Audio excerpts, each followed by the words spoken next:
What an amazing invention.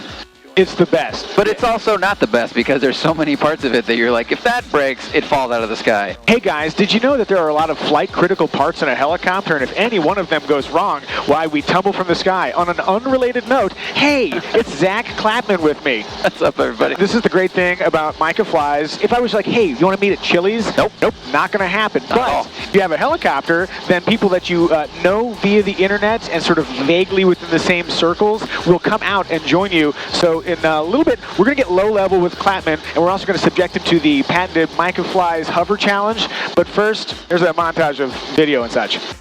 Da da da da ba ba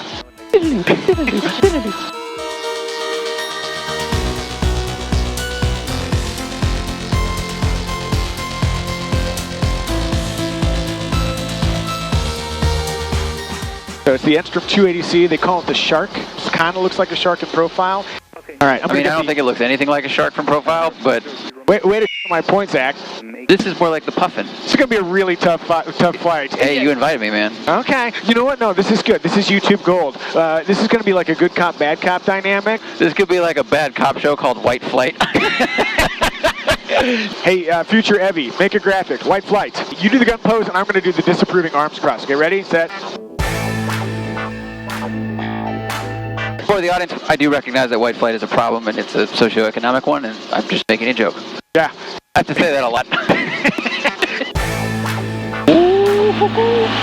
Let's do this thing. Dude, there's something that's so cool about being able to just take off like vertically and then go any direction. Wow. Now that we're outside of the controlled airspace, I've got questions for you. What are your questions?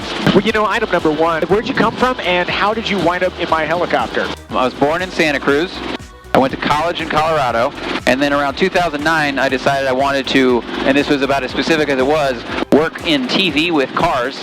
My girlfriend's dad at the time really liked that plan and how specific it was. And I moved here and found a blog that was literally looking for writers on Craigslist. Sent a submission to Matt Farah when the Smoking Tire got started. That became the Smoking Tire. That became a job for Drive Network, and then later Drive the TV show. And I think it all just kind of snowballed. Hey, Zach, you want to know one way that you and I are very similar? How, Micah? Too many jobs. Too many jobs. Can you tell me all of the jobs that are currently your responsibility? Yeah. Well, I have a full-time job working for Tangent Vector Incorporated. They produce Drive on BC Sports, Proving Grounds, Off the Grid, and they also do a lot of commercial work for OEM auto manufacturers. And what are your responsibilities there? Producer, so everything from getting permits, designing routes, filming stuff, lining up teams, to writing some of the shows. So that sounds like actual work. No, thank you. Some of it's fun, and some of it's actual work.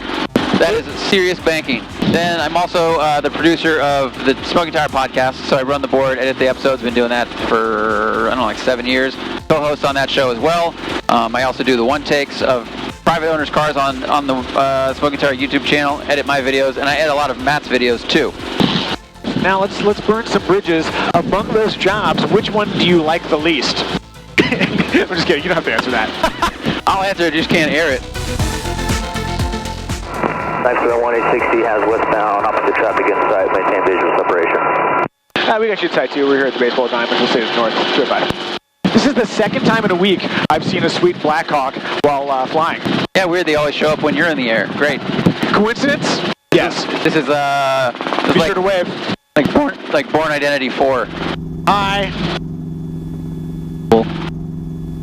I feel like you're getting a better flight than most people would normally get. I don't want to say deserve. Oh, I don't deserve anything. No, I know that. So what's the most common question that people ask you? They usually ask how I got the job. Okay, so that's fair. That's one that I think everyone in automotive journalism gets asked. Dude, this is so cool. Is that below deck? Is that the right term, or is that a term I just learned from a movie? You know what? You use whatever terms you want. You paint the word picture. Paint the word picture? The world is your canvas. Make it your typewriter, Zachary. This is insane. I can't believe this is legal, but I'm really glad it is. Isn't this the best? This is... If we had an immediate problem right now, you could jump out and you'd be fine if you landed in the water. Oh, yeah, you just gotta like shoulder roll into the ocean, you're good.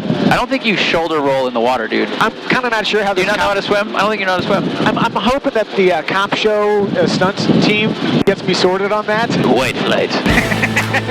The producers named it, and they're like, I don't understand why there's pushback on this name. I don't get it. It's just, it's two guys that fly in helicopters. It's the chips of the air. It sells itself.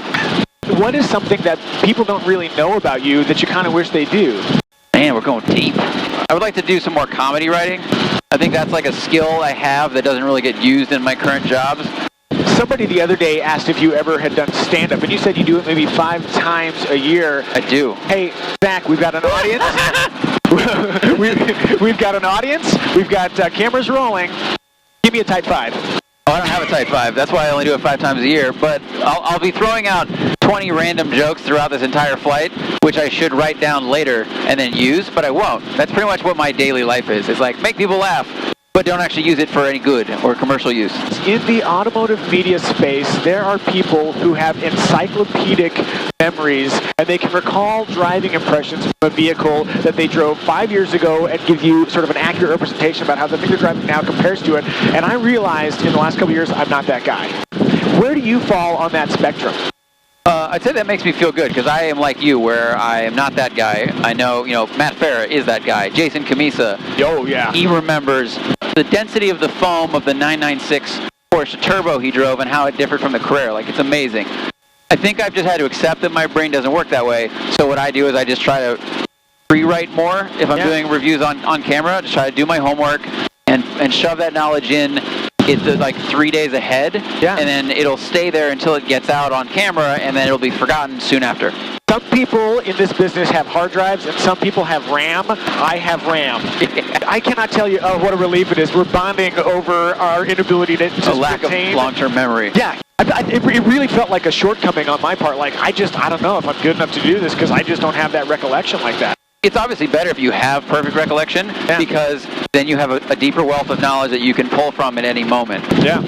But on the other hand, it helps to be charming. It does. Oh, man. This girl was like, how do my parents like you so much, even though you've been such a dick so many times? I was like, I'm just charming as Thank you, Sensi. This is amazing, man. Are you enjoying this? I'm not very good at expressing it, but this is amazing, and like, the adrenaline's, like, you saw me, I got like a half cup of coffee, but it's like, oh, I'm kind of tired. We started talking about what we're doing. I was like, I don't need this coffee. We're going in the air in a helicopter. I'll be fine. Are these houses expensive with the pools by the ocean? Are these...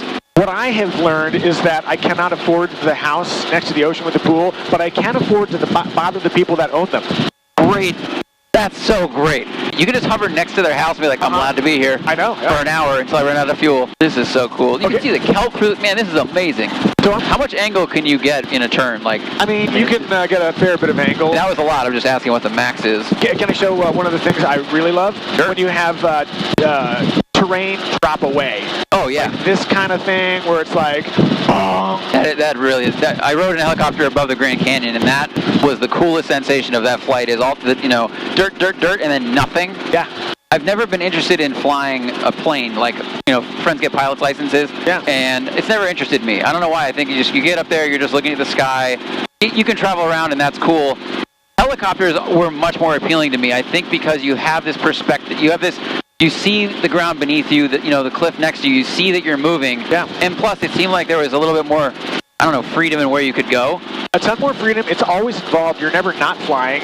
Among the cars you've driven in the last 6 months, what has dazzled you the most? Keeping in mind, I know you have a Ram-style memory. Yeah, also I'm like, what have I driven last week that I remember? Yeah.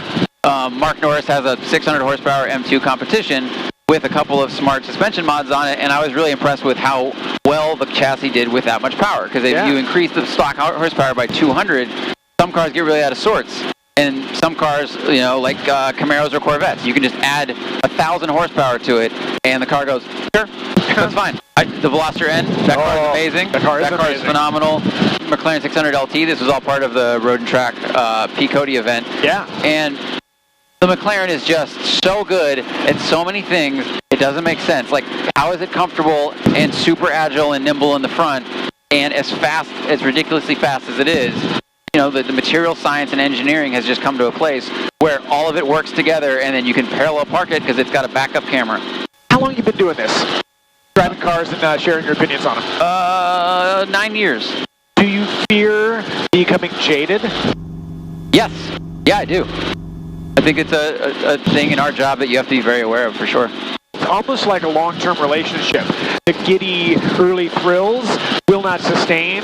You have to have something a little bit deeper. So what is the thing that's a little bit deeper for you that will make this an enduring career? These are good questions. I mean, I think a little bit of it for me is adrenaline. I like adrenaline. I always have. So getting that from driving versus skateboarding or mountain biking, you know, I don't do those anymore. I don't know, just always loved the design of cars. I think when I was 5, I was really into the looks of them because I wasn't driving, obviously. So it was just the shapes of things. And so that stays with me of how does that look? Does it look pretty? Does it not look pretty? You have to stay interested in that stuff because just being able to sit in something expensive and rare you'll get past that once you do it 6 times a year or 10 times a year or more. Yeah. And here's the thing. If you think you want this job and that you'll never feel that way and it'll always be amazing, you are wrong. Yeah, you're totally wrong. For anyone who thinks they won't get jaded, think of the first time you saw boobs or anything you're attracted to, and now think of what you look at now. I'm sure your internet search history has changed. That's a really good point. And I'm talking to you specifically. Yeah, you, Scott. Yeah. 1,000 Scots just went, what?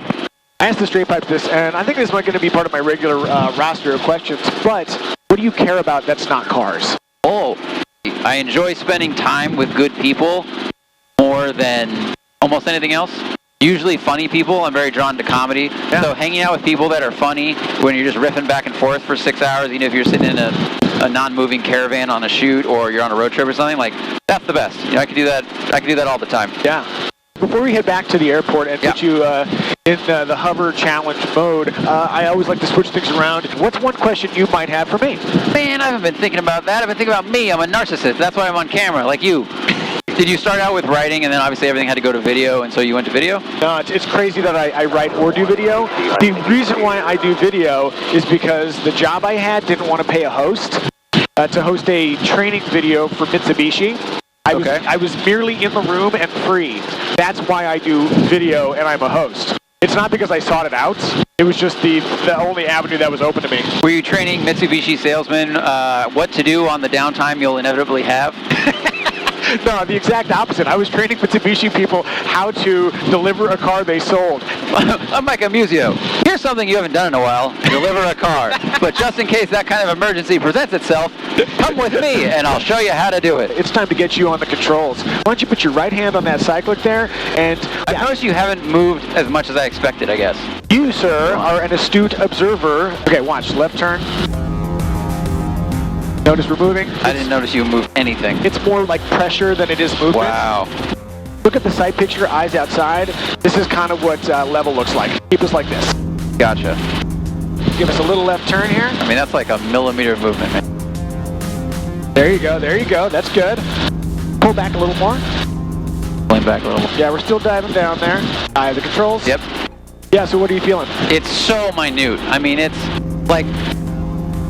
The difference between how do you feel? The difference between when I thought I was pulling it too far and it wasn't enough, and then when I thought I was pulling it not enough and you moved a little bit, was like it was so tiny. It was like a hair.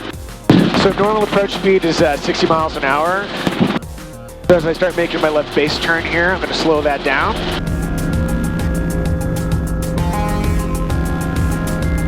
Is it more difficult for a helicopter to hover static than to circle? So much more. Helicopter 29, Lobby Star. Yeah. Hovering is ramp we have Sierra. quite possibly the hardest thing I've ever had to learn.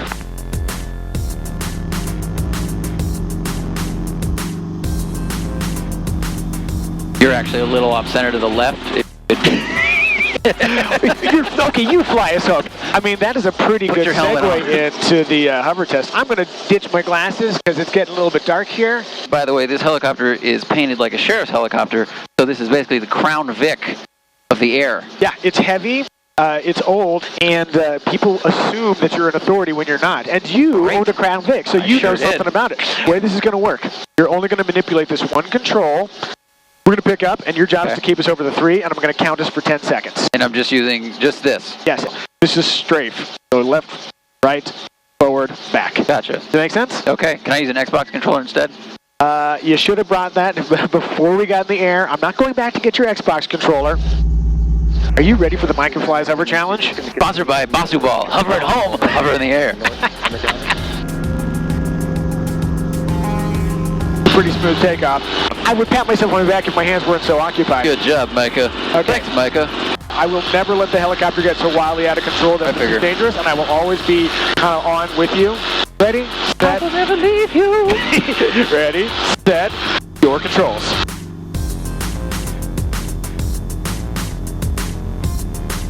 Whoop. Oh, My controls! You failed the Micah Muzio Hover Challenge. What? That happened so fast. Like, I felt like it was kind of staying in the place, and looking at how quickly you're moving it right now, like I was doing none of that. So, now that you failed the hover challenge, let's try it again. Keep your eyes up. Ready, set, your controls. My controls. So, a little bit to the right, a little left. My controls. Oh my god, I'm so much worse at it than I expected. That is so much more difficult than it. Dude. Again, this is going to wind up being a feel thing, so don't be frustrated by it. Just know that nobody is born a natural helicopter pilot. Yeah, this is how I know you've never met me before, because I'm always frustrated at things I can't do perfectly, even if I've never done them, and they're very difficult. Oh, we have really dialed into your kind of like emotional sweet spot. Just try smaller movements, and you're looking outside. 3, 2, 1, your controls. Nope, your controls. My controls. It's way too hard. Like, I don't feel anything, and all of a sudden it's just like, I'm going to go to Mexico. That was terrible. No, that wasn't terrible. That was just fine.